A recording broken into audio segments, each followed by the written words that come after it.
Knee replacement के बाद surgery successful होना काफी नहीं होता। रिकवरी का असली रोल होता है रिहैबिलिटेशन और डेली प्रिकॉशंस। तो आज की वीडियो में मैं बताने वाली हूँ कि हिप रिप्लेसमेंट और नी रिप्लेसमेंट के बाद क्या करना चाहिए, क्या नहीं करना चाहिए और क्यों। ये वीडियो फिजियो स्टूडेंट्स के लिए भी है और पेशेंट्स के लिए भी। इम्प्लांट स्ट्रॉन्ग होता है पर अर्ली हीलिंग फेज में सराउंडिंग सॉफ्ट टिश्यूज वीक होते हैं। गलत मूवमेंट से हिप डिसलोकेशन हो सकता है और नी इम्प्लांट पे स्ट्रेस पड़ सकता है। पहली चीज़ जो आपको हिप रिप्लेसमेंट के बाद अवॉइड करनी है वो है हिप को 90 डिग्री से ज़्यादा मोड़ना। लो चेयर, इंडियन टॉयलेट या झुक के बैठना अवॉइड करें। इस पोजीशन में बॉल सॉकेट से बाहर स्लिप कर सकता है। दूसरी चीज़ जो आपको नहीं करनी चाहिए वो है पैर क्रॉस करके बैठना। तीसरी चीज़ जो आपको अवॉइड करनी है वो है पैर को अंदर की तरफ घुमाना, स्पेशली बेड पे। नेक्स्ट, आपको सडन ट्विस्टिंग या पाइवोटिंग अवॉइड करना है, मतलब टर्न करते वक्त पूरा बॉडी घुमाइए, सिर्फ पैर नहीं।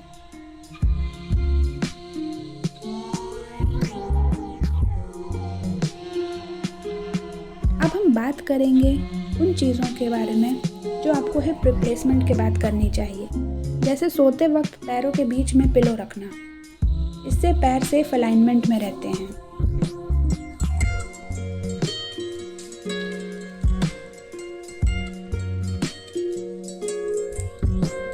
अब हम बात करेंगे लॉन्ग रोलिंग के बारे में। लॉन्ग रोलिंग का मतलब है बेड पे टर्न होते वक्त बॉडी और पैर दोनों एक साथ घूमना।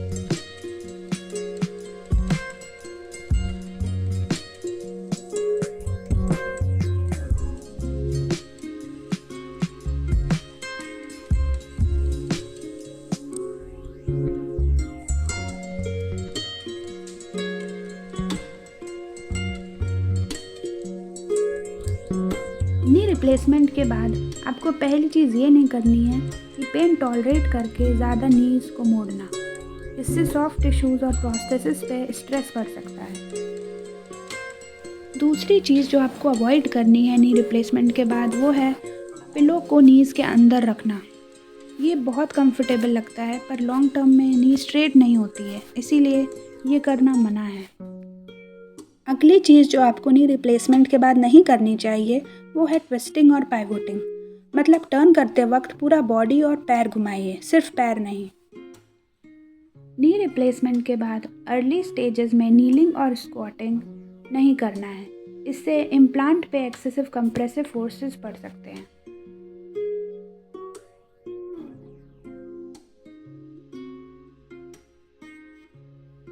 अब हम बात करेंगे नी रिप्लेसमेंट के बाद उन चीज़ों के बारे में जो आपको करनी चाहिए, जैसे पैर को पूरा सीधा रखना चाहिए, ये सबसे इम्पॉर्टेंट पार्ट है।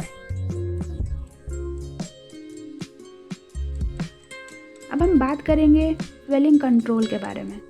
ये बहुत ही इम्पॉर्टेंट एस्पेक्ट है क्योंकि स्वेलिंग कम होगी तो मूवमेंट बेटर होगा। अब हम इसको कैसे कर सकते हैं? एंकल पंप्स करके या फिर पैर को एलिवेट रख के।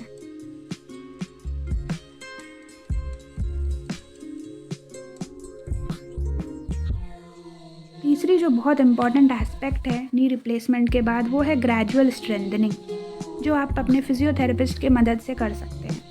ज़्यादा जल्दी हैवी लोड होगा तो उससे इम्प्लांट पे रिस्क हो सकता है। अब हम बात करेंगे कुछ कॉमन मिथ्स की। पहला मिथ जो अक्सर लोग सोचते हैं कि अब सर्जरी हो गई है तो सारे काम नॉर्मली कर सकते हैं, ये गलत है। और दूसरा मिथ है लोग सोचते हैं कि पेन हो रहा है तो एक्सरसाइज बंद कर दो, ये भी बिल्कुल गलत है। तो फाइनली, अगर आप पेशेंट हैं तो आप अपने फिजियो के इंस्ट्रक्शंस को फॉलो करिए और अगर आप फिजियो स्टूडेंट्स हैं तो ये बेसिक्स स्ट्रॉन्ग रखिए। अगर आपको ये वीडियो पसंद आया तो please like, share and subscribe.